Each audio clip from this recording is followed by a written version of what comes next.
Les Haïtiens et le diable, c'est pareil. Qu'ils retournent dans leur pays, qu'ils rentrent chez eux. Je peux pas vivre dans mon pays en Haïti. C'est très tendu là-bas. On commet toutes sortes de méfaits. On vole, on tue. Ceux qui l'acceptent pas s'en vont. À tout moment, il peut y avoir des affrontements. C'est impossible de ne pas avoir peur. Nous ne savons pas où aller. Vous allez à droite, ils s'en prennent à vous. Vous allez à gauche, ils s'en prennent à vous. Au final, on ne sait pas quoi faire. Arrêtez de pousser. Il y a trop de gens devant. Le passeur a donné 3 € aux gardes pour nous laisser traverser. Il y a de la place pour 30 et on est 100. Ils ne nous traitent pas comme des personnes. Ils nous traitent comme des animaux. J'ai l'impression d'être prisonnière dans mon propre pays. Bonsoir et bienvenue dans Enquête exclusive qui est ce soir dans les Caraïbes sur l'île d'Hispaniola. Une île qui abrite 2 pays, Haïti et la République dominicaine. Nous sommes ce soir en Haïti, un des pays les plus dangereux et les plus pauvres de la planète. Un pays qui paraît d'autant plus frappé par le malheur qu'il suffit de faire quelques dizaines de kilomètres pour arriver dans un autre décor, celui de la République dominicaine et de son économie prospère. Mais le paradoxe, c'est que cette prospérité, elle le doit en partie à des centaines de milliers de travailleurs haïtiens, souvent clandestins. Alors le gouvernement dominicain a décidé il y a quelques années de durcir sa politique migratoire. Il a construit un mur entre les 2 pays. Il a également organisé une véritable chasse à l'homme. Les clandestins haïtiens sont ramenés manu militari à la frontière avec Haïti. Cette politique radicale fait le jeu des réseaux de passeurs et d'une administration corrompue. Haïti, République dominicaine, la frontière de l'enfer, c'est un document signé Michel Fine pour Kraken et Enquête exclusive. Des hommes cagoulés et armés, sur des motos en plein jour au beau milieu de la ville. Ce ne sont pas des braqueurs, mais des policiers des services de l'immigration. Attrapez-les! Attrapez les Haïtiens, sinon ils vont fuir. Nous sommes en République dominicaine, juste à la frontière avec Haïti. Venez là, dépêchez-vous. Les policiers appliquent à la lettre une directive présidentielle qui leur demande d'expulser 10 000 Haïtiens par semaine. Amène-le, on le monte directement dans le camion. Le colonel Jiménez est le chef local des services de l'immigration. Allez, on fait ça vite fait. Ici, il est tout puissant. C'est bon, j'y vais. Félicitations. Demain, t'es de retour dans ton pays. Le colonel Jiménez entasse les Haïtiens dans un camion.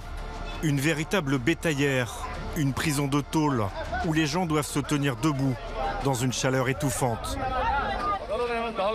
L'opération qu'on mène, c'est une opération de contrôle migratoire. Toutes les personnes qu'on arrête dans la rue ou chez eux sont des sans-papiers. On les amène au centre de rétention. Les rafles ont lieu de jour comme de nuit, à tout moment, 7 jours sur 7. La Morena, là, amène-la moi. La Morena, cela veut dire la noire. Les Haïtiens sont plus foncés de peau que les Dominicains. Le colonel Jiménez les arrête au faciès. Restez tranquille et taisez-vous. La noire, attrape-moi la noire. Les hommes des services de l'immigration ont tous les droits. Ils peuvent entrer dans les domiciles, casser les portes, emmener des familles entières. Viens là, attachez-les. M'attrape pas comme ça. Et pourquoi pas? Les gens qu'ils arrêtent ne sont pas des voyous, mais des mères de famille, des enfants, des hommes qui rentrent du travail. Silence.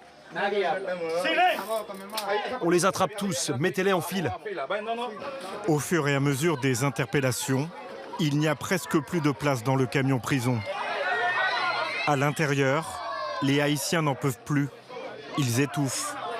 Il fait chaud.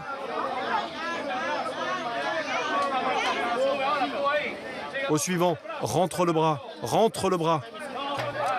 Ce soir, 90 Haïtiens vont être renvoyés dans leur pays, sans aucun ménagement.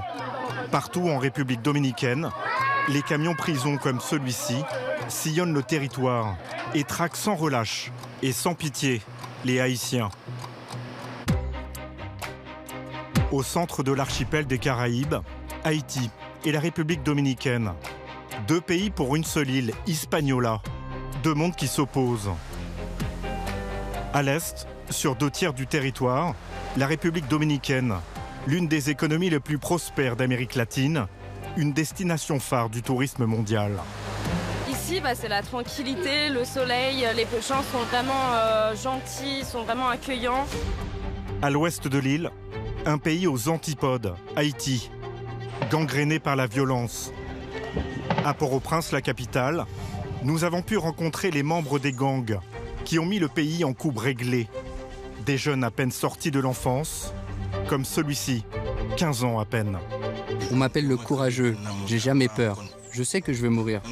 Les Haïtiens fuient la violence pour se réfugier en République dominicaine. Ici, la vie est mieux qu'en Haïti. En Haïti, il n'y a rien. En octobre 2024, le président dominicain Luis Abinader a lancé une politique d'expulsion massive des Haïtiens. Je sais que beaucoup d'entre vous sont préoccupés par la menace que représente Haïti, par le problème de l'immigration irrégulière. Problème, dès qu'ils sont en Haïti, les expulsés repassent la frontière clandestinement grâce à des passeurs. C'est 260 € pour traverser, mais il ne faut pas avoir de grosses valises. Prenez une petite valise. Nous avons suivi Rémi, père de famille et son épouse, depuis leur expulsion jusqu'à leur retour. Ils ont filmé pour nous en caméra cachée leur traversée illégale de la frontière. À chaque checkpoint, à chaque contrôle, ils donnent de l'argent. Enquête sur un système de corruption généralisé entre Haïti et la République dominicaine.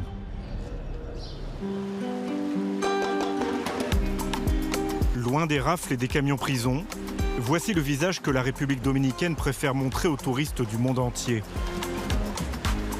Une mer turquoise et des plages de rêve.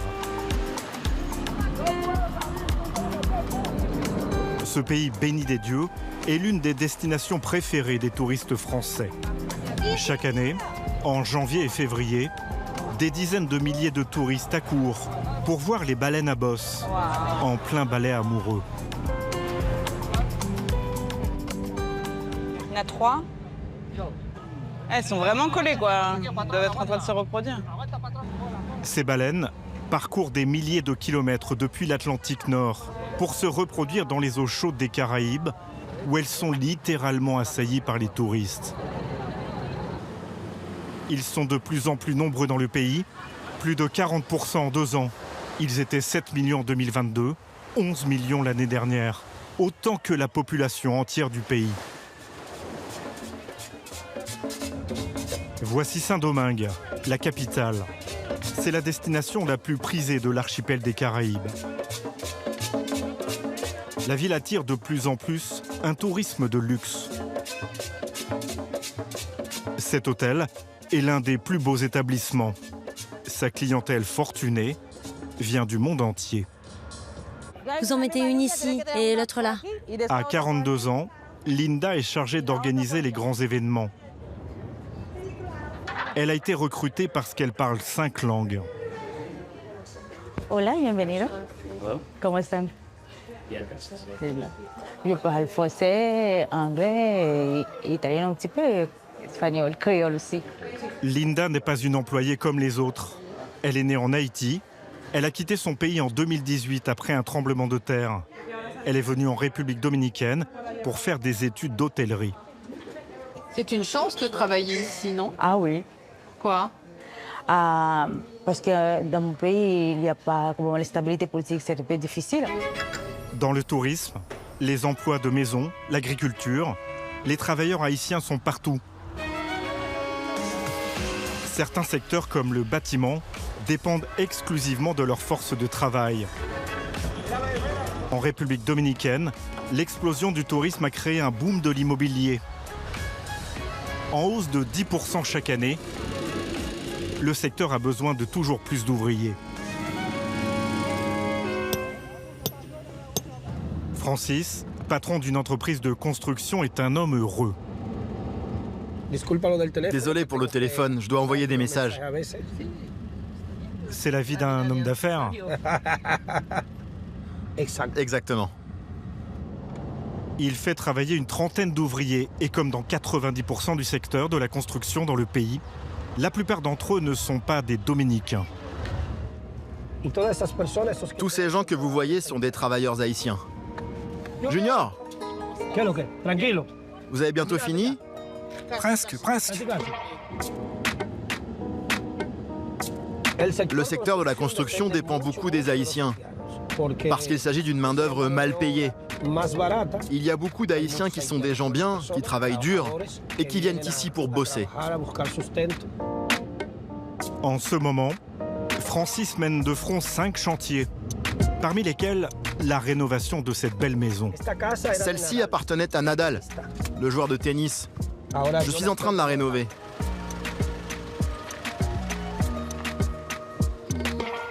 Vous avez vérifié les mesures? L'écart entre les dalles? Je pourrais employer des Dominicains. Ce qui se passe, c'est que les jeunes Dominicains ne veulent pas travailler. Et c'est un problème. Les jeunes Dominicains préfèrent se balader sur leur moto, mais ils ne travaillent pas. Beaucoup de Haïtiens sont arrivés légalement, mais leurs permis de travail n'ont pas été renouvelés. C'est le cas de Pierre, en t-shirt bleu. Il travaille en République dominicaine depuis 20 ans. Son permis a expiré en 2020, mais il n'a jamais pu le faire prolonger. C'est pas facile sans papier. Ce n'est pas possible. Parce qu'il y a beaucoup de choses qu'on ne peut pas faire. Et vous ne pouvez pas rester en Haïti? Non, parce que je ne peux pas vivre dans mon pays en Haïti. C'est très tendu là-bas. C'est pour ça que beaucoup de gens préfèrent rester ici. Pierre ne peut pas travailler en Haïti. Depuis des années, l'économie est au point mort. Un taux de croissance négatif, moins 4% en 2024, et une espérance de vie qui dépasse à peine 60 ans, alors qu'en République dominicaine, elle est de 75 ans. Port-au-Prince, la capitale de Haïti, concentre la violence. Au milieu des montagnes de déchets qui jonchent les rues, des cadavres à même le sol. Les passants traversent sans leur jeter un regard. L'année dernière, il y a eu 5600 morts. La situation a basculé il y a 4 ans, avec l'assassinat du dernier président haïtien, Jovenel Moïse. Depuis, les gouvernements se succèdent. Le pouvoir en place est défié par des gangs armés. Le plus connu, c'est le G9. À sa tête, Jimmy Cherizier, surnommé Barbecue, car il a l'habitude de brûler le corps de ses ennemis. Depuis le mois d'août dernier, sa tête a été mise à prix par le FBI, 5 millions de dollars. Il lui reproche de financer ses exactions avec l'argent des Haïtiens aux États-Unis. Mais pour Barbecue, la vie de recherche du FBI est un titre de gloire. Mon nom est Jimmy Cherizier Barbecue. Si le FBI me cherche, je suis là. Je suis d'accord pour collaborer à une condition. Il ne faut pas qu'il mente. Barbecue et ses hommes ont fait de Port-au-Prince une zone de guerre impossible à vivre. Joseph Battiston, 38 ans, est l'un des derniers habitants de Port-au-Prince. L'un de ceux qui ont encore le courage de vivre ici, car 60% de la population a déserté la capitale. Les choses sont plus pareilles, n'est-ce pas? Tu sais que le pays va mal. Nous sommes obligés de nous adapter. Joseph est chauffeur de taxi collectif. À chaque fois qu'il traverse la ville, il risque sa vie. Il accepte qu'on le suive, mais nous devons filmer discrètement avec un smartphone pour des raisons de sécurité. C'est impossible de ne pas avoir peur. À tout moment, on peut croiser des chars. À tout moment, il peut y avoir des affrontements. La situation est vraiment effrayante, surtout si les gangs échangent des tirs avec la police. C'est toujours pareil. Ici, on est dans une zone contrôlée par les gangs et la police n'y peut rien.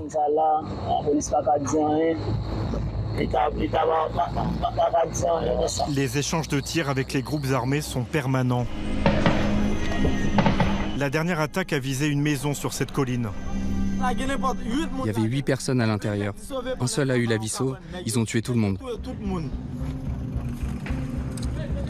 Cet homme transporte dans cette brouette le cadavre de son frère tombé sous les balles. La vie dans ce pays est extrêmement difficile. Nous ne savons pas où aller. Vous allez à droite, ils s'en prennent à vous. Vous allez à gauche, ils s'en prennent à vous. Au final, on ne sait pas quoi faire. Il y aurait entre 2000 et 3000 membres des gangs en Haïti. Il nous a fallu des semaines pour convaincre ces deux-là de nous parler. Ils nous ont donné rendez-vous dans l'un de ces quartiers totalement déserts qu'ils contrôlent désormais. Toutes les bases ont été démantelées. Les gens ont pris la fuite. Parmi ces gens, il y avait des groupes ennemis. Là, il y avait des personnes. On les a toutes tuées. Au moins la moitié des membres des gangs seraient des mineurs. Des jeunes sans avenir, comme celui-ci qui n'a que 15 ans. On m'appelle le courageux, j'ai jamais peur. Il veut bien nous parler, mais visage cagoulé, pour sa propre sécurité. Ce sont les autorités qui ont détruit le pays. Lorsqu'ils ont détruit le pays, je suis devenu un bad boy. J'ai laissé mon père et ma mère à la maison. J'ai dû devenir un bandit pour m'en sortir. Je sais que je vais mourir, mais je sais aussi que c'est au sein du gang que je peux m'en sortir. La violence des gangs a littéralement mis le pays à genoux. On est bien conscient de l'impact qu'on a sur l'économie puisqu'on fait la guerre. On commet toutes sortes de méfaits. On vole, on tue. Ceux qui l'acceptent pas s'en vont. 2 millions de Haïtiens ont déjà fui. La moitié d'entre eux est allée vivre en République dominicaine, le pays de l'opulence. Pour se protéger du chaos, la République dominicaine a construit à partir de 2022, le long de la frontière, ce mur en béton. 54 km de long, 4 mètres de haut, une vingtaine de miradors. Il a coûté pas moins de 30 millions d'euros.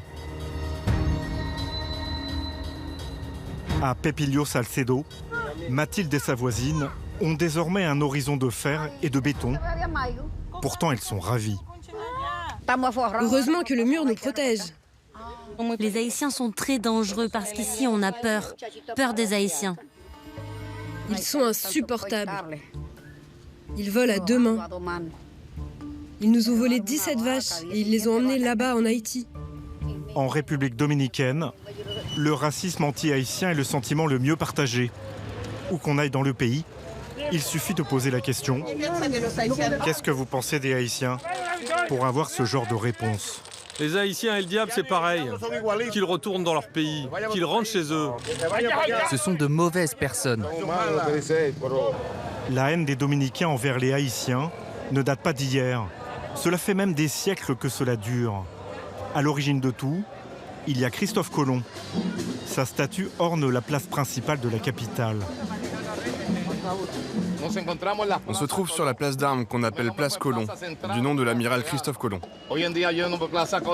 Christophe Colomb découvre Hispaniola en 1492. Dans son sillage, les Espagnols prennent possession de l'île. Elle est peuplée par des indigènes, les Taïnos. Les Espagnols déciment les autochtones et exploitent les ressources en or. C'est sans compter les pirates qui pullulent dans la mer des Caraïbes, des pirates français. Ce sont ce qu'on appelle des chiens de mer qui attendent le passage des galions espagnols pour les piller, pour prendre l'or, pour prendre l'argent et faire fortune. Les premiers pirates deviennent les premiers propriétaires terriens, les premiers habitants, comme ils disent, les premiers colons, avec plus de 500 000 esclaves qui travaillent pour le compte d'environ 30 000 propriétaires blancs et 30 000 propriétaires métis. Dans la foulée de la Révolution française, en 1804, les esclaves se révoltent et prennent leur indépendance. La partie ouest de l'île devient Haïti. La partie est, peuplée par les Espagnols, s'appellera République dominicaine. Mais en 1822, les Haïtiens envahissent l'autre partie de l'île. Les descendants d'esclaves imposent leur domination aux Dominicains pendant plus de 20 ans, jusqu'en 1844, où la République dominicaine obtient son indépendance. Et aujourd'hui encore, les Haïtiens vivent avec l'idée que l'île entière leur appartient. Mais dans les mentalités collectives, dans les représentations collectives, c'est vécu comme une humiliation de la part de l'élite dominicaine. Dans la tête du Dominicain, l'Haïtien est noir, africain, vaudouisant, illettré, et par conséquent, c'est une menace. La soi-disant menace haïtienne est au cœur des campagnes électorales, en particulier de celle du Donald Trump dominicain, Luis Abinader, élu en 2020 président de la République. Chers Dominicains, chères Dominicaines, merci du fond du cœur. Il faut considérer que Luis Abinader devient président de la République au moment où Donald Trump, aux États-Unis, lance la construction d'un mur entre les États-Unis et le Mexique. Luis Abinader renforce sa position en coupant l'herbe sous les pieds de l'extrême droite dominicaine, en se présentant comme celui qui est capable de réaliser le rêve de tout Dominicain, séparer définitivement le pays de Haïti. En 2024, le président Abinader se fait réélire sur la base d'une promesse, expulser 10 000 Haïtiens chaque semaine. Je sais que beaucoup d'entre vous sont préoccupés par la menace que représente Haïti, par le problème de l'immigration irrégulière. Selon le dernier recensement, il y aurait 700 000 Haïtiens en République dominicaine, 6% de la population. Les premiers migrants sont venus à la demande du gouvernement dominicain dans les années 60, comme coupeurs de canne. Ils ne sont jamais repartis. On travaille ici jour et nuit.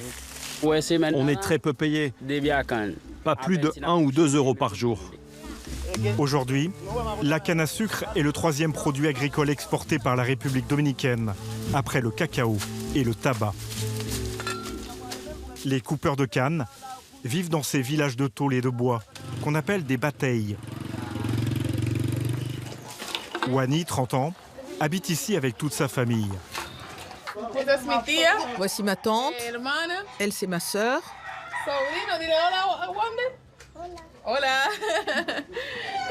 Et elle, c'est ma mère. Wani est membre d'une association qui vient en aide à la communauté. Le principal problème des Haïtiens est qu'ils sont tous clandestins.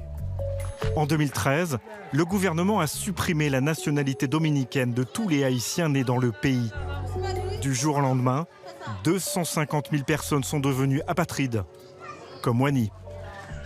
Je ne suis jamais allée en Haïti. Je suis née ici, j'ai étudié ici et je vis dans la communauté où je suis née. Mais vous n'êtes pas dominicaine?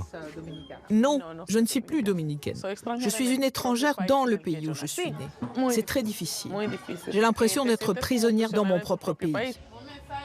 Depuis que Wani a perdu sa nationalité, elle est sans papier. Elle court le risque de se faire arrêter à tout instant, comme tous les membres de sa famille. Papa? Lui, c'est mon père. C'est l'un des plus anciens. Ça fait 32 ans que je vis ici. 32. Et la dernière fois que vous êtes sorti du village, c'était quand? Non, je ne sors pas. Je reste ici. Mais vous avez peur de quoi? De la migration. Les services de l'immigration ont installé leur base à 200 mètres du bataille. Ce bâtiment est leur QG. On l'appelle ici la forteresse. Les policiers peuvent débarquer à tout moment. Ici, tout le monde a peur des rafles. Personne n'ose sortir du village. Pas même le pasteur. Rémi est lui aussi sans papier. Nous le rencontrons dans son église. Oh, merci mon Dieu. C'est là que je suis. Moi, ça fait longtemps que je vis dans ce pays. Ça fait 25 ans que j'ai quitté Haïti. Moi, j'aime vraiment bien vivre ici. Je ne suis pas illégal, mais pour l'instant, j'ai plus de papiers. J'ai demandé le renouvellement de mon passeport, mais on ne m'a pas répondu, donc je ne sais pas ce qui va m'arriver. Mais j'ai confiance en Dieu. Nous avions pris rendez-vous avec le pasteur pour assister à la messe. Mais le sort en a décidé autrement. Le lendemain matin, Rémi a disparu. Dès l'aube, les services de l'immigration ont lancé une rafle dans la région. En fin de matinée, ils sont aux portes du village. Wani nous demande de passer la chercher. Elle suit au téléphone l'avancée des services de l'immigration. Elle est angoissée. Il y a le camion de l'immigration. Quelqu'un vient de m'envoyer la photo. Il y a plein de gens dans le village. Ils ont embarqué toutes les femmes et des hommes aussi. Wani vient de l'apprendre. Rémi le pasteur a été arrêté lui aussi avec sa femme. Ils partaient faire les courses. Les enfants du couple sont seuls à la maison. Vous êtes au courant que vos parents ont été arrêtés? Cette petite fille est la plus jeune des enfants du pasteur. Quel âge tu as, ma chérie? 10 ans. T'es triste? Oui, parce qu'ils ont emmené ma maman et mon papa. On va faire tout notre possible pour qu'ils les relâchent. Ça arrive souvent que les parents soient arrêtés et que les enfants restent seuls. Presque toujours. Parce que quand les parents partent travailler, ils laissent les enfants à la maison. Et quand les parents sont arrêtés, les enfants restent tout seuls. Apparemment, Rémi le pasteur et sa femme auraient été transférés à la forteresse. Regarde, le camion est là, je le vois. Wani vient d'apercevoir le camion prison qui sert aux expulsions. Ils sont en train de le charger. Elle ne veut pas que nous approchions. Elle a peur des ennuis. Nous décidons de filmer le camion à distance, en drone. Wani va se renseigner sur le sort du pasteur. Elle prend des risques. Elle aussi pourrait être arrêtée. Salut, il y a un monsieur ici qui est avec sa femme. On est allé chez eux et il y a une enfant toute seule à la maison. Qu'est-ce qui va leur arriver maintenant? Ils vont à Darabonne. Ah bon? Ils vont partir directement avec le camion? Le camion va partir à la frontière avec Haïti, en emmenant Rémi, le pasteur, et son épouse. Mais impossible de filmer son départ. Les policiers nous ont repérés. La situation devient dangereuse. Il nous faut partir.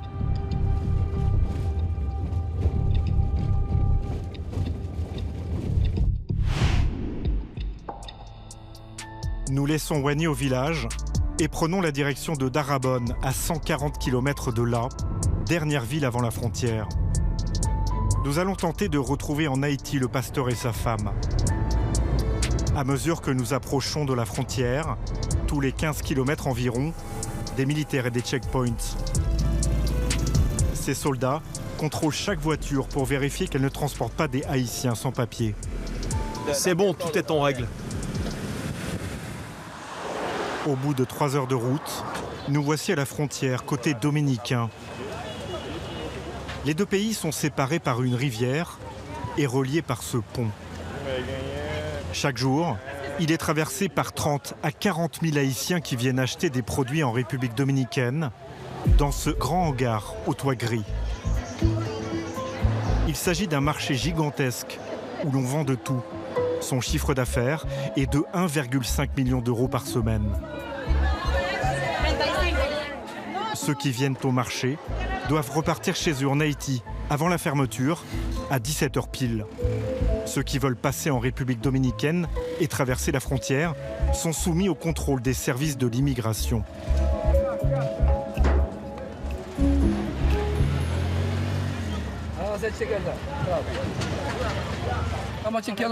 On vérifie les passeports, les visas, les permis de travail. Ceux qui n'ont pas de papier en règle, on les renvoie en Haïti. Et si les gens vous donnent de l'argent pour passer? Non. Ça peut pas arriver? Non. Au milieu du pont côté dominicain, nous reconnaissons la silhouette d'un camion prison de l'immigration. Il va décharger sa cargaison humaine en Haïti.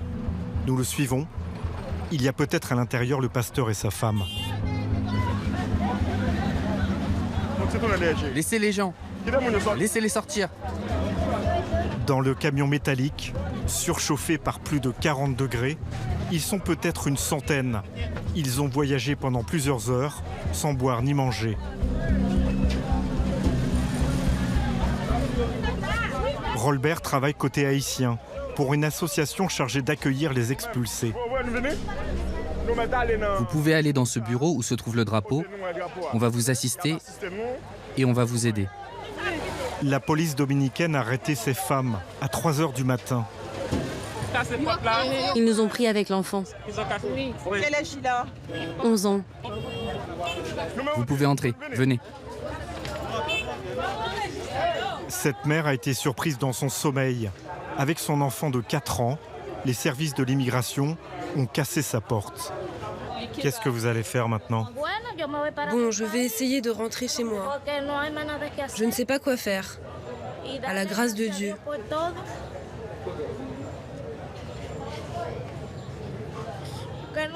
C'est difficile.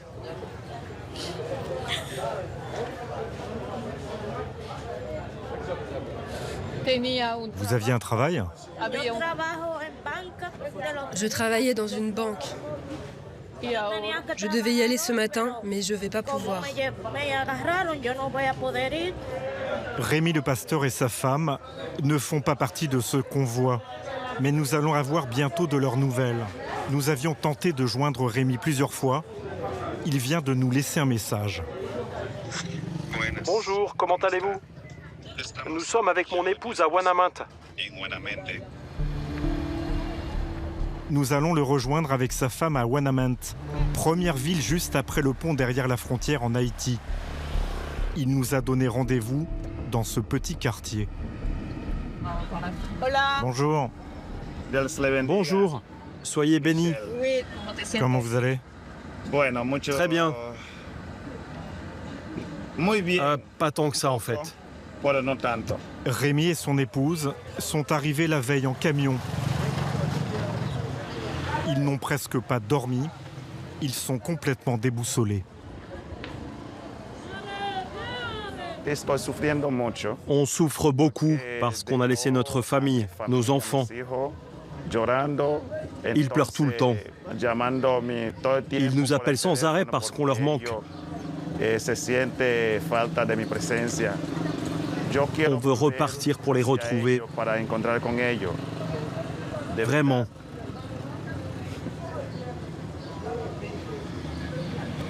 Ils me manquent.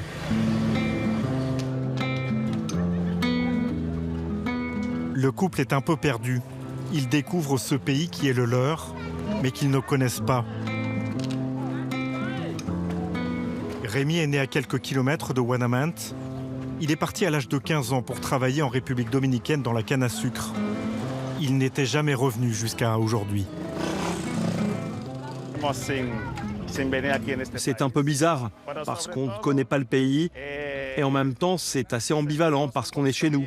Et ici on n'a plus besoin d'avoir peur de la police. Dans leur malheur, Rémi et sa femme ont eu un peu de chance.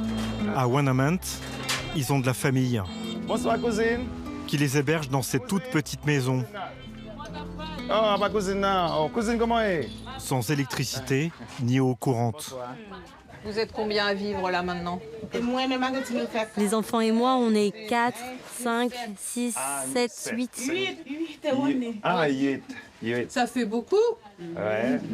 Rémi n'a pas l'intention de rester ici trop longtemps. Il veut rentrer chez lui au plus vite et retrouver ses enfants. Nous lui montrons la vidéo tournée au QG des services de l'immigration. Là, on voit qu'il nous faut monter dans le camion. Ils nous poussent parce qu'il n'y a pas de place dans le camion pour faire entrer tout le monde. Il y a de la place pour 30 et on est 100. Les gens tombaient étouffés dans le camion car la chaleur était trop forte. Ici, en République dominicaine, ils ne nous traitent pas comme des personnes. Ils nous traitent comme des animaux. Ils nous frappent, ils nous piétinent. Rémi se demande déjà comment il va pouvoir rentrer en République dominicaine. Il sait qu'il existe des moyens pour repasser la frontière. Il sait aussi qu'ils sont tous illégaux et parfois dangereux. En attendant qu'il trouve une solution, nous repartons vers la frontière. Sur le pont côté haïtien, nous retrouvons Rolbert, l'homme qui accueille les sans-papiers. Quand il ne s'occupe pas des Haïtiens expulsés, il est à son poste de surveillance. Au beau milieu du pont, il contrôle les allées et venues des enfants, car ils sont vulnérables et victimes de plusieurs trafics. Je te vois chaque jour dans la rue. Tu fais la manche, c'est ton métier, mais t'es jamais allé à l'école? Pourquoi tu ne vas pas à l'école? Parce que ma maman n'a pas les moyens. Ta mère est malade? Elle n'a pas d'argent, elle est pauvre. Si je ne mendie pas chaque jour, ma mère me frappe. Les enfants qui ne sont pas accompagnés de leurs parents sont à risque. à risque de traite. De traite? De traite. De traite d'enfants? De traite d'enfants, voilà. Il y a des enfants qui sont exploités, qui viennent d'Haïti pour aller en République dominicaine, soit destinés à la prostitution, soit destinés à la domesticité. Parfois, les parents haïtiens qui n'ont pas les moyens d'élever leurs enfants essaient de les renvoyer en République dominicaine. Au milieu de la foule, une petite fille a échappé à la vigilance de Rolbert. Elle a été repérée par les gardes frontières dominicains. Ils viennent de la lui confier. Elle s'appelle Christy, elle est haïtienne, elle n'a que 7 ans. Oh, c'est un enfant qui est en situation de voyage irrégulier et accompagné d'un passeur. Donc les autorités dominicaines l'ont intercepté. Le papa de Christy habite en Haïti, à Port-au-Prince. Il l'a confié à un passeur pour qu'elle rejoigne sa maman, qui elle habite en République dominicaine. Mon père m'a accompagnée jusqu'à la frontière avec le passeur. Les gens de la République dominicaine m'ont interceptée. Le passeur m'a laissée seule. Allez, viens, on y va. Rolbert emmène la petite fille au bureau. C'est son adjoint qui se charge de l'interroger. Je m'appelle Emmanuel, je suis travailleur social. Mon but est de contrôler et de protéger tous les enfants qui passent par la frontière, d'accord? Tu as faim? Tu veux manger? Alors qu'elle repart vers le bureau, un homme l'interpelle. Je croyais que c'était terminé. T'as vraiment faim? C'est le passeur. Comme il n'a pas pu mener sa mission à terme, il n'a pas été payé. Il veut à tout prix récupérer la petite fille pour avoir son argent. Il attend devant le bureau. Visiblement, il n'a peur de personne. Il y a quelqu'un qui t'accompagne? C'est un passeur. Un passeur? Tu le connais? Non. Sais-tu s'il a le numéro de ton père? Non, je sais pas. C'est mon père qui le connaît, pas moi. On ne peut pas te laisser avec le passeur car il ne te connaît pas. Et si le passeur ne t'emmenait pas à destination? Certains enfants se font tuer ou violer. Tu sais, nous, on tolère pas ça. C'est pour ça qu'on est obligé de te garder. Emmanuel passe une tête pour voir si le passeur s'est éloigné. Visiblement, il n'est plus là. Il décide d'emmener Christy pour la mettre à l'abri. Il lui a trouvé une place dans un foyer haïtien près de la frontière qui accueille des mineurs isolés, des enfants des rues, des filles mères souvent très jeunes, des petits expulsés de la République dominicaine. Christy est émerveillée. C'est la première fois de sa vie qu'elle voit une maison aussi grande et aussi belle.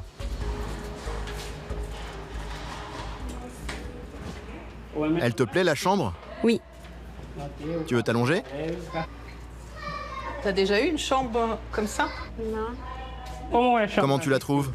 Elle est belle. Pourquoi tu trouves ça beau? Parce qu'elle est propre.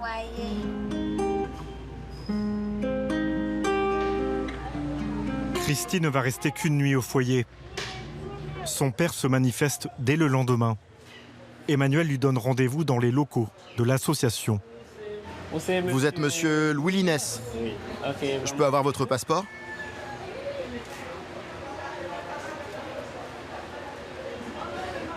Vous êtes le père de Christy? Christy, tu connais cette personne? Oui. C'est qui par rapport à toi? C'est mon papa. Tu lui dis pas bonjour? Bonsoir papa. Ça va. Ici, au bureau, on n'est pas favorable à ce genre de voyage clandestin. Vous ne savez pas ce qui aurait pu lui arriver. C'était une erreur. Je souhaite que cela ne se reproduise plus. Si cela devait se reproduire, si Christy voyageait à nouveau dans les mêmes conditions, on serait dans l'obligation d'intervenir. Christy, tu restes avec nous ou tu vas rejoindre ton père? Je reste avec mon père.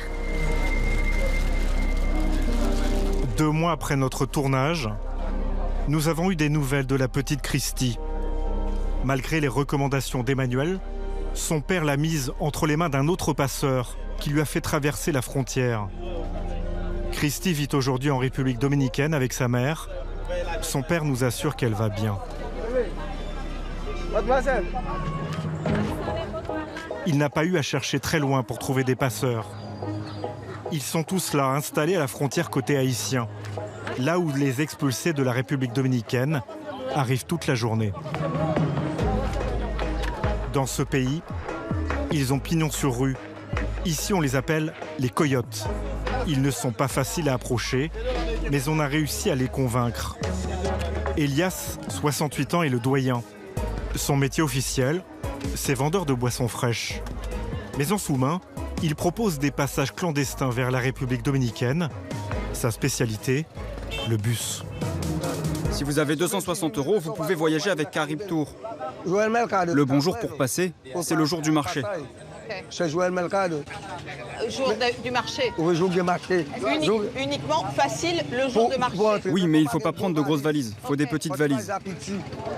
Pour assurer les passages, Elias admet qu'il est obligé de payer les autorités, mais il ne veut pas en dire plus. Combien je donne aux policiers pour travailler avec eux? Je ne peux pas le dire, c'est une chose secrète. Je ne peux pas le divulguer, c'est un trafic. Si on vous arrête, je peux demander aux Dominicains de vous faire rentrer à nouveau. C'est tout ce que je peux faire. Pendant que nous discutons avec Elias, plusieurs hommes approchent de nous. Eux aussi ont des choses à dire. Toi, tu es passeur? Ok. Et vous êtes tous passeurs, en fait? Non, tous, non. Quelqu'un d'entre nous. Celui-ci est charpentier, les 2 tiers de l'année. Le reste du temps, il propose des passages à travers la montagne pour 180 €. Ça prend combien de temps? 2 ou 3 jours. Qu'est-ce que vous faites quand vous rencontrez des policiers? Il y a des moyens possibles, quelques pièces de monnaie dans notre poche afin de leur passer au cours de la route. Quelques 200, 300 à 400 pesos. Par policier? Par policier. Et ils laissent passer à chaque fois? Chaque fois.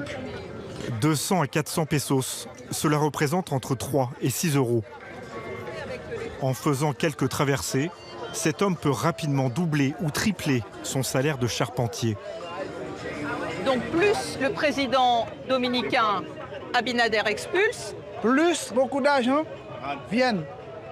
Plus tout le monde est content. Tout le monde est content. Avant de partir, nous avons une dernière question à poser. Est-ce que vous pouvez faire traverser quelqu'un par le pont? Non. Non. Non. C'est difficile. C'est difficile. Tout le monde est d'accord, c'est difficile par le pont. À en croire les passeurs, le pont entre Haïti et la République dominicaine, avec ses gardes frontières postés des 2 côtés, serait donc impossible à franchir clandestinement. Pourtant, c'est bien par là que Rémi, le pasteur expulsé il y a quelques jours avec sa femme, a l'intention de traverser. Nous le retrouvons à Wanamant, côté haïtien, avant le lever du soleil, dans la maison de sa cousine, où il s'entasse à 8 depuis quelques jours. Rémi a trouvé un passeur qui lui a demandé 430 € pour le faire traverser avec sa femme, l'équivalent de 2 salaires mensuels en République dominicaine. Rémi est stressé, mais confiant. Je suis heureux. La seule chose, c'est que je dois demander à Dieu de faire en sorte que tout aille bien pour nous. Parce que vous savez, la frontière n'est pas facile à passer. Mais je suis prêt à tout pour retrouver ma famille. Somme 23, l'Éternel est mon berger, je ne manquerai de rien. También por haber permitido, Señor Dios mío, cruzar la frontera. Haznos volver, Dios mío, haznos volver a encontrar, Señor, con nuestros hijos, Señor, para... Amén, amén y amén. Okay. Merci beaucoup, cousine. Merci un pile. Le pasteur et sa femme ont rendez-vous avec le passeur dans moins d'1 heure. Nous ne pouvons pas les accompagner. Nous allons demander à Rémi de filmer lui-même le passage. Je vous donne les lunettes. Il accepte de porter pour nous, durant la traversée, 2 caméras cachées. L'une est intégrée dans cette paire de lunettes totalement invisible. L'autre est dissimulée dans cette pochette noire. Là, il filme là comme ça. Il faut bien que ce soit comme ça tout le temps.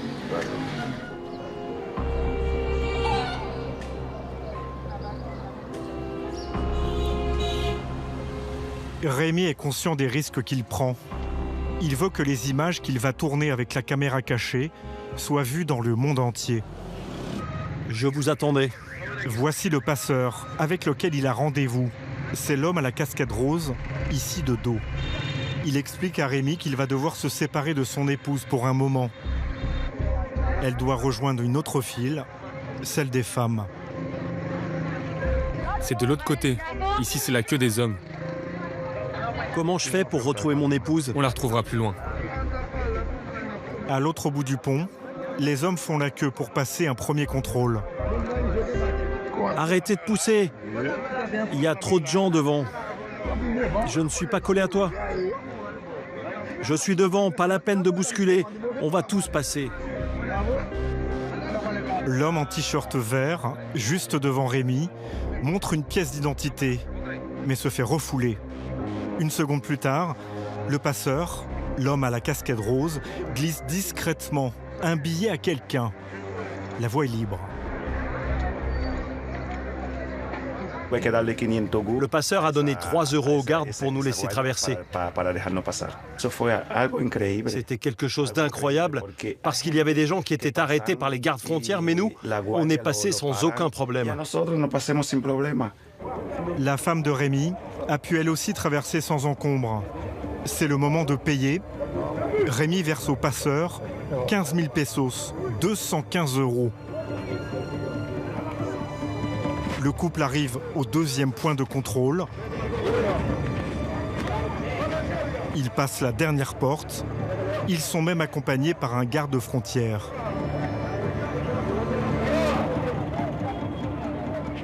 Vous pensez que le passeur connaissait les gardes-frontières? C'est très probable.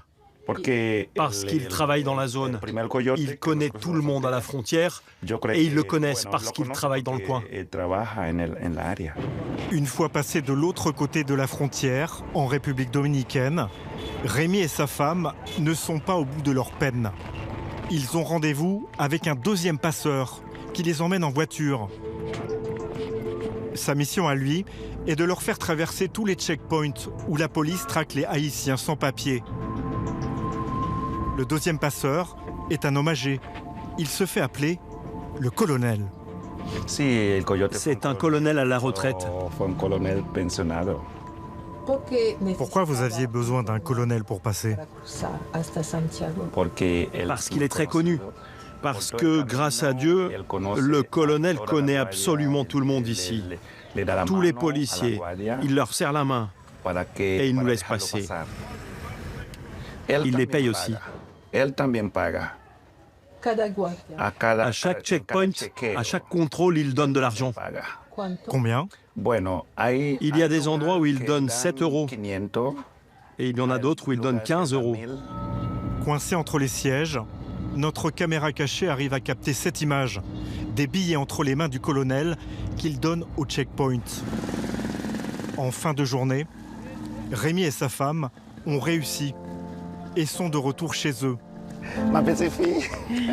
Ils retrouvent leurs enfants au village.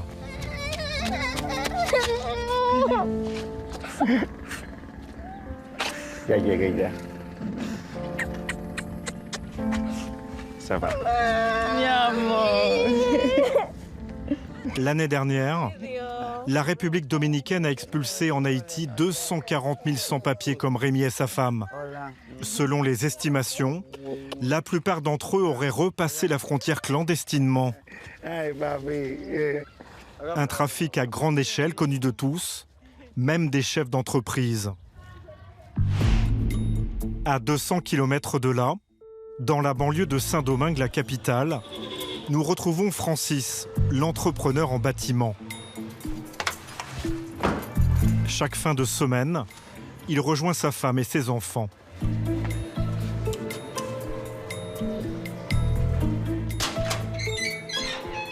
Ça va ma chérie? Francis s'est construit une villa moderne de 200 mètres carrés à la décoration luxueuse. Elle est où ma petite fille? Même en week-end, il doit gérer des urgences. Régulièrement, certains de ces ouvriers sans papier se font arrêter et expulser. L'un d'entre eux a été renvoyé en Haïti il y a 3 mois. Santo Hilario. Oui. Comment tu vas? Ça va et toi? Ça va, je travaille depuis chez moi. L'ouvrier a trouvé un passeur qui pourrait lui permettre de retourner clandestinement en République dominicaine. Le problème est que cela coûte cher. Dis-moi, combien il demande? La femme m'avait dit 270 €. J'ai parlé à l'homme et lui m'a dit 215. En ce moment, la situation est un peu difficile, vous savez. Ne vous inquiétez pas, je m'en occupe. Je vous rappelle, on reste en contact. Faites attention à vous. 215 €, la moitié du salaire mensuel de son ouvrier. L'homme n'a pas les moyens de les payer. Francis a donc pris une décision.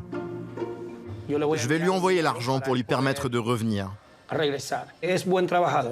C'est un bon travailleur. Et les bons travailleurs, quand on en trouve, c'est pas facile de les garder. Mais vous prenez un risque en faisant ça? Oui, ça pourrait être risqué. C'est illégal. C'est illégal, c'est vrai. Mais il faut les aider.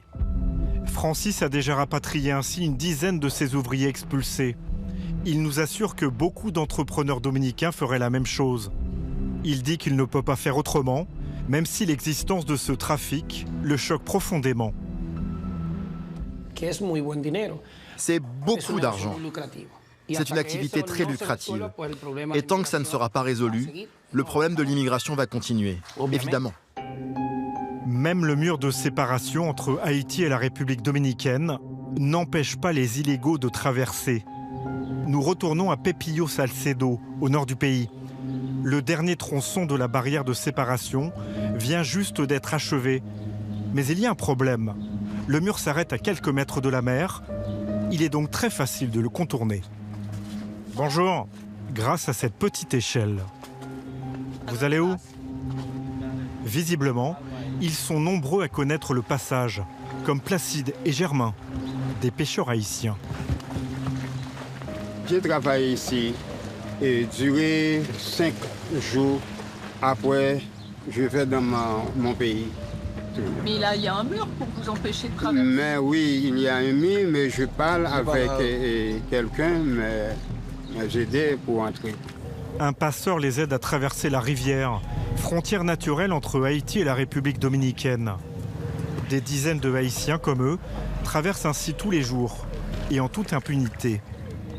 Au rythme de 10 000 expulsions par semaine, en théorie, il ne devrait plus y avoir aucun Haïtien en République dominicaine. Pourtant, ils sont toujours aussi nombreux. Aussitôt expulsés, les Haïtiens reviennent par des chemins détournés. C'est comme une sorte de tonneau des Danaïdes. Ça sort d'un côté et ça rentre de l'autre, de sorte que, en expulsant les Haïtiens par dizaines de milliers par semaine, les politiques dominicains, ils entretiennent l'idée d'un pays envahi par des migrants qui arrivent à flux continu, alors qu'en fait, ce sont les mêmes qui sortent et qui rentrent. Donc, on a l'impression d'une sorte de mauvais théâtre. Tout le monde est conscient du problème, y compris les autorités du pays.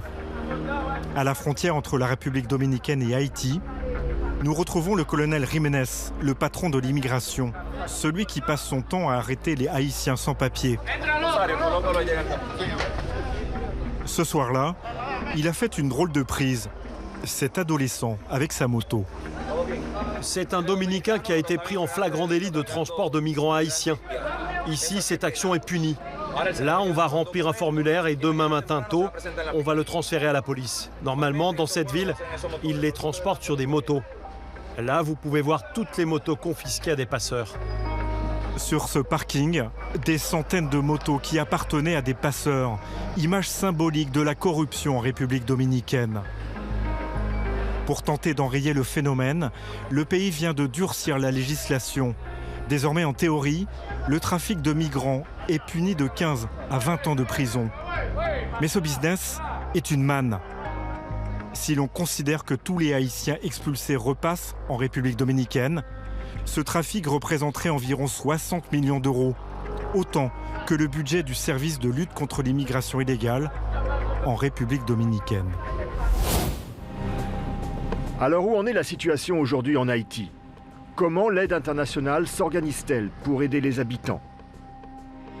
Direction, non pas la capitale, mais Cap-Haïtien, la grande ville du Nord. Nous poursuivons notre enquête en Haïti à Cap-Haïtien, la deuxième ville du pays. Elle abrite le seul aéroport international depuis qu'il y a 1 an et demi à Port-au-Prince. Des avions venus de l'étranger se sont fait tirer dessus par des gangs. Dans ce pays sous perfusion humanitaire, Cap-Haïtien est devenu le centre névralgique du soutien venu de l'étranger. 40% de la nourriture distribuée dans le pays passe par ce port. Tout est stocké dans ces entrepôts du PAM, le Programme alimentaire mondial supervisé par l'ONU. Car l'un des plus gros défis aujourd'hui en Haïti, c'est la lutte contre la faim. Plus de la moitié de la population vit en situation d'insécurité alimentaire. Mais le PAM fait face à 2 défis, le fait que les gangs étendent leur toile et étendent leur zone d'influence dans le pays, mais aussi la baisse des financements internationaux alors que les besoins augmentent. Tania Birkbeck travaille depuis 3 ans pour le Programme alimentaire en Haïti. Et alors l'insécurité alimentaire ici, bon, c'est plus de 50% de la population. C'est ça exactement. Ouais. Le matin, si l'enfant demande à papa ou maman qu'est-ce qu'on va manger aujourd'hui, les parents n'ont pas de réponse.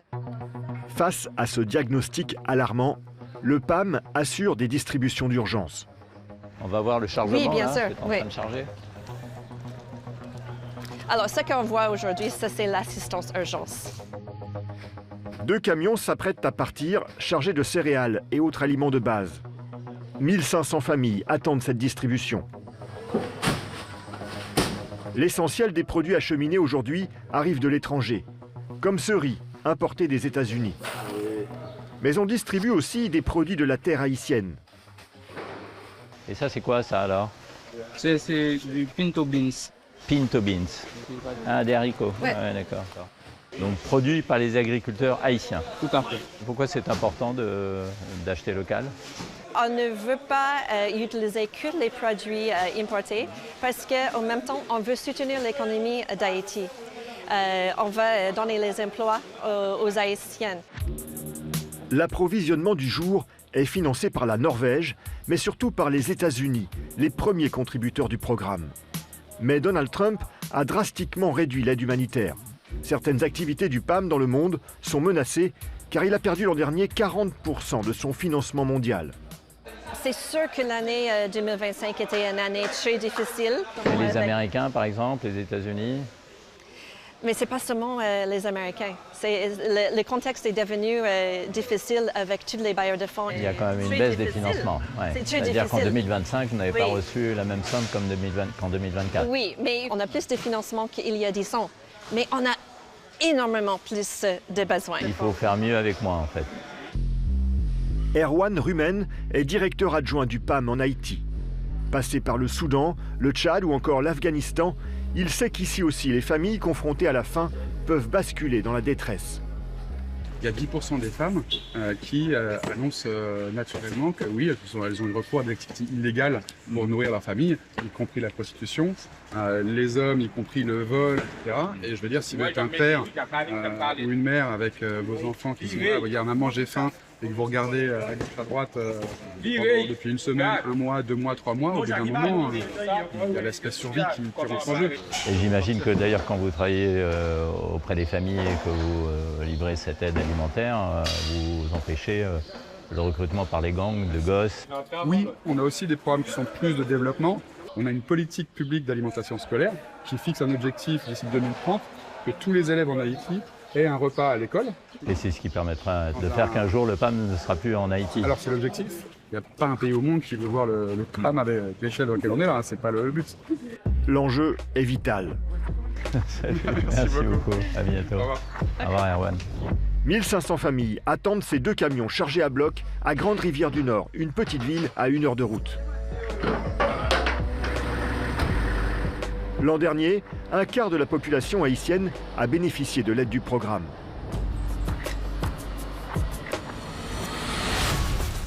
Les convois de l'ONU sillonnent toutes les routes, quel que soit leur état. 700 sites de distribution sont disséminés sur tout le territoire, là où les besoins sont les plus forts. Et les camions vont même dans des zones contrôlées par les gangs. Mais vous négociez avec les groupes armés dans ces cas-là? On n'aime pas nécessairement le mot négociation parce que ça donne l'impression qu'on donne quelque chose. Ça qu'on donne, c'est la nourriture aux bénéficiaires vulnérables. Mais on demande ou on dit qu'on veut venir faire les activités et généralement, ils acceptent. Mais parfois, on peut accéder à une zone, parfois, on ne peut pas. Mais bien au-delà des territoires qu'ils contrôlent, la violence des gangs fait d'autres ravages. C'est ce que nous allons découvrir Grande Rivière du Nord.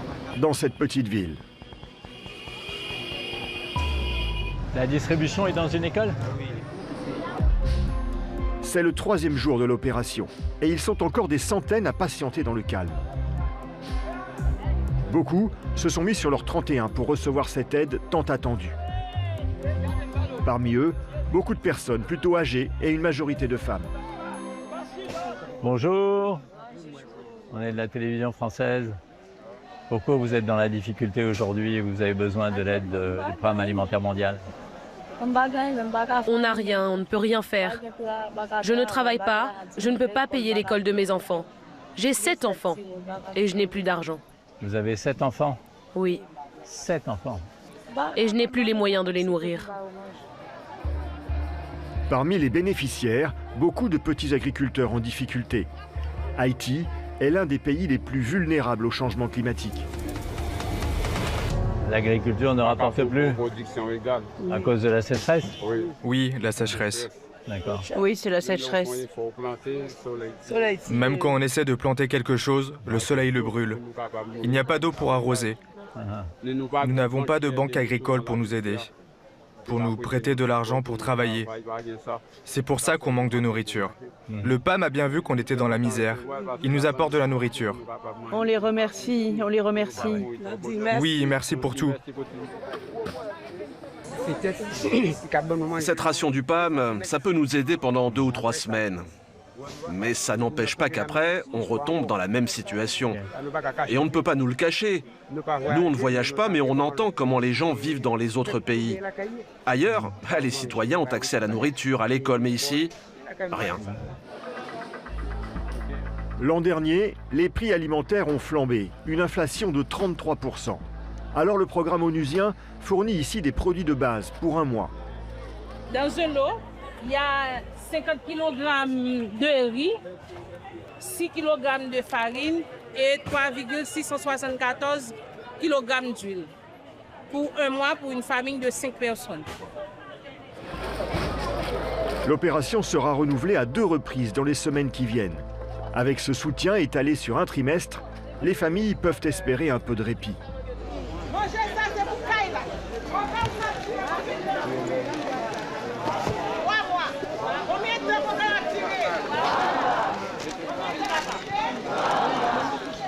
Tout est extrêmement bien réglé. Les femmes viennent s'asseoir sur les sacs de riz, sur les rations qui leur sont réservées. Et après, eh bien, ce sont les hommes qui viennent chercher ces rations, ces sacs qui pèsent quand même 50 kg et qui les rapportent à la maison. Chaque participant a été sélectionné en amont par un comité du PAM chargé d'identifier les foyers les plus vulnérables. Et donc ils ont tous une carte? Oui. Et donc ça, c'est vous qui lui donnez cette carte? Oui, oui, c'est ça. Avec la photo, bien sûr, pour bien identifier le bénéficiaire. Parmi eux, une cible prioritaire pour le programme, les déplacés, ceux qui ont fui la violence des régions sous l'emprise des gangs. Cette mère de famille vivait à Port-au-Prince, à près de 200 km d'ici. Vous avez des nouvelles de votre maison? Non. Ma maison, elle est dévastée. Et vous avez dû partir en combien de temps alors? En quelques heures, en quelques jours? Le jour même. Vous êtes parti comment? À pied? Oui, je suis partie en marchant par la forêt et je suis venue jusqu'ici à Grande Rivière. Il y avait mon fils, ma fille, mon beau-fils, toute ma famille. Il serait près de 6000 déplacés de l'intérieur à Grande Rivière du Nord. Cette femme aussi vient de Port-au-Prince. Elle est arrivée ici il y a déjà 1 an avec sa fille. Pourquoi vous êtes partie? Là-bas, chez moi, j'essayais de résister. Mais en 2 heures, notre quartier a été envahi par les gangs. Le lendemain, on a voulu savoir si on pouvait revenir pour prendre des affaires. Donc on a appelé ceux qui étaient restés. Mais non, ce n'était pas possible. J'ai peur, j'ai tout laissé, tout perdu. Vous comptez vous installer ici alors en attendant? Oui, je ne peux pas encore rentrer à Port-au-Prince. C'est toujours dangereux. Et ici, c'est tranquille. Donc je reste ici. Cet afflux de déplacés mobilise encore plus les équipes du Programme alimentaire mondial. Marie-Florence est un pilier de l'équipe. Elle y travaille depuis 20 ans. Vous voyez les choses évoluer favorablement ou bien il y a de plus en plus de souffrance? Il y a beaucoup de plus de souffrance. Parce qu'avec les territoires perdus, c'est-à-dire avec l'installation des gangs au niveau de certaines communes, il y a beaucoup de personnes qui sont en déplacement. Et ici, il n'y a pas de gang? Non. Heureusement non. Ouais. Donc c'est pour cela qu'il y a beaucoup de personnes qui sont en déplacement qui sont ici. Vous êtes né ici? Oui, je suis de la région du Nord. Et vous travaillez pour le PAM depuis 2007? Depuis 2007, je travaille au PAM. Depuis 2007, comment vous arrivez à garder un tel dynamisme et une telle fraîcheur? Et un tel sourire? J'aime ce que je fais. Je suis très humaniste. Mais qu'est-ce qui vous plaît le plus dans ce que vous faites? Bon, c'est quand je me sens avec les personnes les plus vulnérables. Je suis en train de les aider à trouver quelque chose à manger. Là, j'aime ça beaucoup. Merci beaucoup. Merci beaucoup. Merci, madame. Aujourd'hui, Haïti compte 1 400 000 déplacés de l'intérieur. C'est plus d'1 habitant sur 10. Car il y a 2 ans, les gangs ont pris le contrôle de l'essentiel de la capitale, Port-au-Prince. Et depuis, ils étendent leur zone d'influence sur les régions voisines. En semant le chaos, ils ont poussé des centaines de milliers d'Haïtiens à fuir, vers le sud, vers le centre, mais aussi vers le nord. En 1 an et demi, dans la seule ville de Cap-Haïtien, le nombre de réfugiés a été multiplié par 14. Cap-Haïtien, c'est aussi une ville refuge pour des centaines de milliers d'habitants venus de Port-au-Prince. Ils fuient la violence des gangs, le chaos, pour une ville réputée plus sûre. Mais les infrastructures de cette ville n'étaient pas prêtes à un tel afflux de population. Résultat, il y a des coupures d'eau, d'électricité, les déchets s'amoncellent et les routes tout autour restent parfois entre les mains des gangs. La ville du Cap-Haïtien a plus que doublé en 10 ans. Les nouveaux arrivants s'installent chez leurs proches ou là où ils peuvent. Le commerce informel reste souvent leur seule source de revenus. Alors sur le littoral, le marché s'étend de façon anarchique, faute de planification. Et la gestion des ordures pose problème. À Cap-Haïtien, la grande majorité des déchets terminent dans les décharges sauvages, comme ici entre la mer et la rivière, à 2 pas du marché. On a calculé qu'en Haïti, seuls 12% de ces déchets sont récoltés. Alors cela est un défi environnemental, c'est aussi un défi sanitaire, car d'après une étude récente, cela a des conséquences sur la santé des habitants avec la prolifération des maladies hydriques, de la dengue et dans certaines régions, du choléra. Ces amoncellements de déchets bloquent aussi les canaux de drainage. À chaque épisode de pluie important, ils paralysent la ville, comme ici 3 jours après notre tournage. Malgré ces conditions difficiles, les habitants de Cap-Haïtien trouvent ici une relative sécurité. Ceux qui fréquentent la gare routière le savent, la criminalité n'est pas loin. Cette commerçante de la région vient vendre ses légumes au marché. Et vous n'avez pas peur de prendre la route, non? Ça va? C'est pas dangereux? Là-bas, oui, ils arrêtent les voitures, mais ici, non. Non? C'est pas dangereux, non? Non, pas ici. La route la plus redoutée est celle qui mène à Port-au-Prince, la capitale, à 200 km de là. Chaque trajet entre les 2 villes est source d'angoisse pour le conducteur de ce bus. Il parcourt cette ligne depuis une dizaine d'années. Vous mettiez combien de temps à faire le trajet? On peut passer 6, 8, 10 heures sur la route. Mais avant, ce trajet prenait 3 ou 4 heures seulement. C'est parce qu'ils nous arrêtent sur la route. Ils fouillent les bus, ils font descendre les passagers, ils contrôlent même leurs papiers. Donc ça prend beaucoup de temps. Mais comment ça se passe? Vous êtes arrêté sur la route plusieurs fois? Oui. Et il faut payer pour passer. Vous donnez de l'argent et ils vous laissent passer. Pour les plus gros checkpoints, c'est la compagnie qui paye. Mais pour les plus petits, elle nous donne de l'argent pour payer les gangs en direct. Conséquence, Le prix du trajet est passé de 16 à 40 €, l'équivalent d'un quart du salaire moyen en Haïti. Mais ce n'est pas tout. Lorsqu'ils se battent entre eux ou que la police les attaque, on ne peut pas passer. Si on essaie de traverser, le bus peut être touché par balle. Ils peuvent même le brûler. On reste calme jusqu'à ce que ça s'arrête. Et vous, vous habitez où? À Port-au-Prince? Non, au Cap-Haïtien. Cap-Haïtien. Pourquoi? Vous avez choisi de vivre ici? J'habitais à Port-au-Prince, mais ma maison a été détruite. Aujourd'hui, je suis obligé de vivre ici. Merci, hein. Merci, monsieur. Mais Cap-Haïtien, ville-refuge, peut-elle le rester encore longtemps? Car son port sert de porte d'entrée à des cargaisons d'armes venues illégalement des États-Unis, comme ces 12 fusils d'assaut et 14 pistolets saisis par les douanes. Alors comment empêcher que les gangs qui ravagent Port-au-Prince ne s'infiltrent dans cette région réputée sûre? Depuis 1 an, le commissaire divisionnaire Sem Calixte dirige la police du département. Ah, vous faites un contrôle là?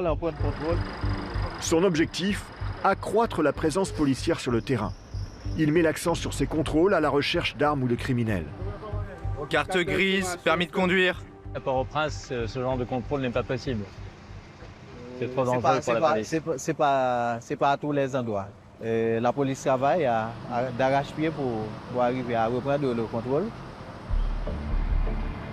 Sem Calixte connaît bien Port-au-Prince. Il y a grandi et y a travaillé longtemps à la lutte contre les gangs. Aujourd'hui, il veut éviter que la région de Cap-Haïtien ne soit rattrapée à son tour par le chaos. Est-ce qu'il y a des gangs qui essayent de s'infiltrer pour prendre le contrôle petit à petit de la ville? Oui. Et alors ils le font comment? Ils sont venus s'installer, ils commencent par louer des maisons. Petit à petit, ils ramènent d'autres. On avait intercepté un chef de gang qui a laissé Port-au-Prince.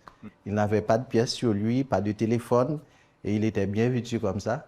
Donc ça nous a attiré notre attention. Et effectivement, il a été impliqué dans la mort de policiers.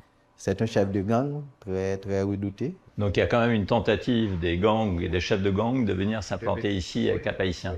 Ouais. Mais on est très vigilants ici. Ouais.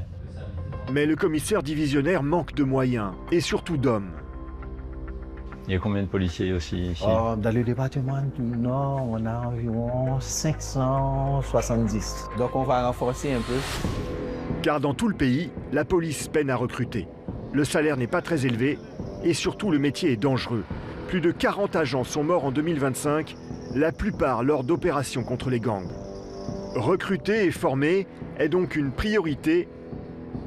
Ici, c'est le bureau de recrutement pour les jeunes qui veulent s'inscrire.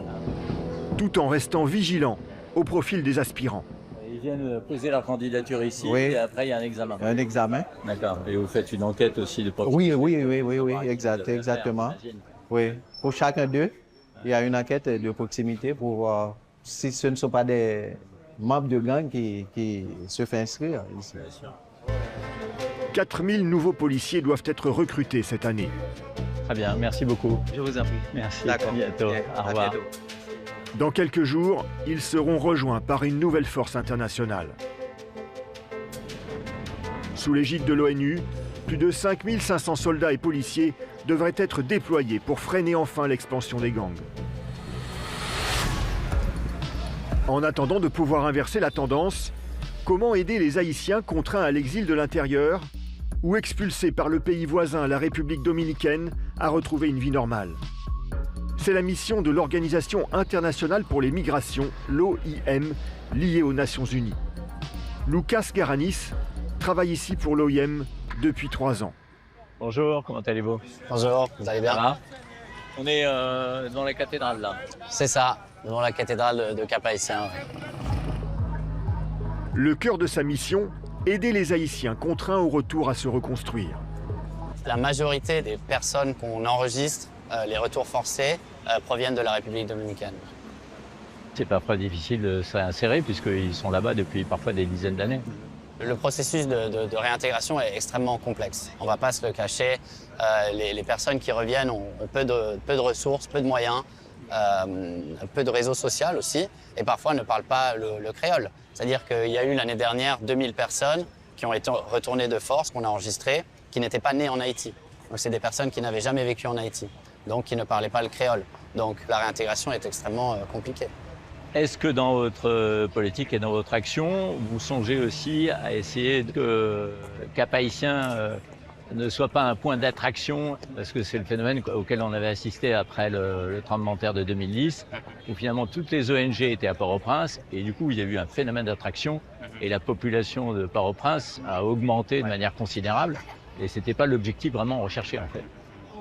Alors forcément, il faut éviter d'attirer la population ici et créer d'autres problèmes. On a des programmes où les personnes déplacées de Port-au-Prince, s'ils ont des proches qui sont dans les provinces, vont pouvoir bénéficier d'une certaine aide de l'OIM pour se relocaliser dans ces familles. Ça permet de désengorger les sites et disperser un petit peu les besoins dans le pays.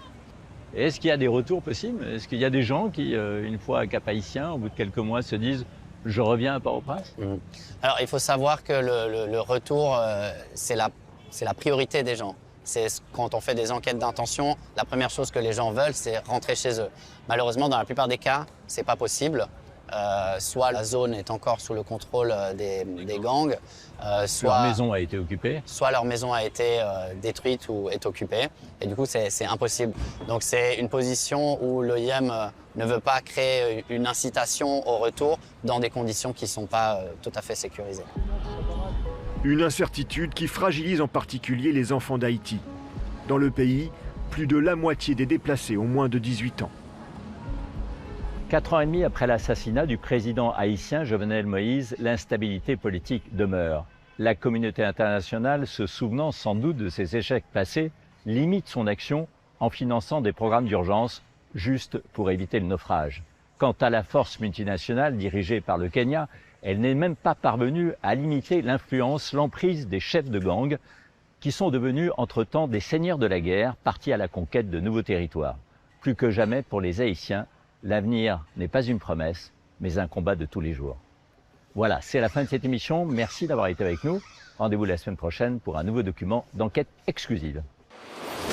La semaine prochaine, Enquête exclusive lance l'alerte sur l'état des ponts et des immeubles en France. Oh, ce trou, tout le bois est pourri là. En 15 ans, les effondrements en plein centre-ville se sont multipliés. On ne peut pas laisser une rue ouverte comme ça, il faudrait évacuer les gens en face parce que le monsieur sort, ça lui tombe dessus. Ben, le monsieur est décédé quoi. Notre vie s'est effondrée. Concrètement, on est ruiné. Révélation sur la mystérieuse maladie du béton armé qui menace de nombreuses constructions. Là, on a plein de corrosion et on voit il y a des blocs de béton qui sont tombés là. Donc là, il faut absolument commencer les réparations. Nos ponts aussi sont concernés. En France, 1 pont sur 5 est potentiellement dangereux. J'ai eu 3 côtes cassées, j'ai eu les intestins écrasés, le foie écrasé. J'ai cru que j'avais fait une hémorragie interne. T'as pas le droit de passer là, c'est interdit. T'as le permis de conduire? Si un câble lâche, et là c'est la chute en cascade, hein, et tout s'effondre. Alors que près d'1 pont sur 2 appartient aux communes, elles sont souvent incapables de financer les réparations. Ah oui, ça c'est un passement sur une jambe en bois. L'ensemble de ces ponts, il y en a pour 3,4 millions, alors que le budget de la commune est d'1,5 million. Et les conséquences peuvent être dramatiques. Comment peut-on mourir en amenant sa fille à l'école en traversant un pont? Logement, infrastructure, la France qui tombe en ruine, c'est dimanche prochain à 23 h dans Enquête exclusive. Vous pouvez voir ou revoir cette émission sur M6+. Elle a été préparée avec Marie-Claire Polo, réalisation plateau Jean-Pierre Guirez, rédaction chef d'enquête exclusive Christophe Brûlé, Maude Brunel et Sophie Caranta, production Anne Conézil. Bonne soirée sur M6.